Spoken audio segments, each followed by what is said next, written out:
Сәлеметсіз бе, салтанатты тер. Осы мен сұхбатымды бастамас бұрын мен сізді 8-ші Наурыз мерекесімен құттықтаймын. Бірінші сұрағым, сіз балалық шағыңызды айтып кетсеңіз? Енді балалық шақ ұмытылмас бал күндер, ол күнді болмасын сағынтпай, аңсатпай қоймайды.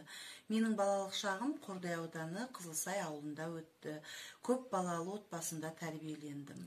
Енді балалық шақ десе, менің ойыма ата-анамның қамқорлығы, бауырларымның мейірімі, әжемнің еркелеткен күндері есіме түседі. Ал сіз не үшін мұғалім мамандығын таңдадыңыз?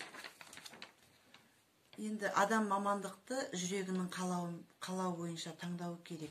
Өзін жақсы көріп, үлкен жауапкершілікпен атқарғанда ғана адам өзін бақытты сезінеді. Қиындығы мен қызығы мол мұғалім мамандығын бала кезімнен армандадым десем де болады.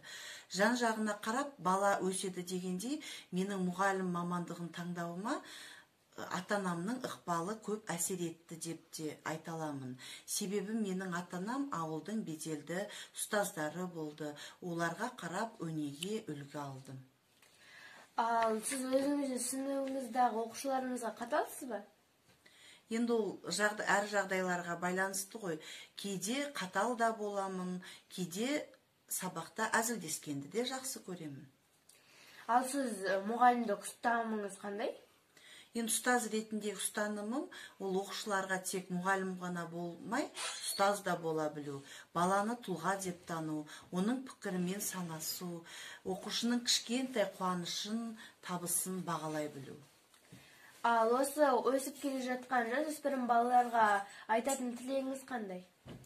Енді Қазақстанда балалардың саналы білім алып, үлкен азамат болу үшін барлық жағдай жасалған. Еліміздің болашағы жас ұрпақтың қолында ғой. Сондықтан жас жеткіншектерге қай кезде болмасын терең білім алып, жалықпай, талмай ізденіп, ел тізгінін ұстайтын азамат болуына тілектеспін.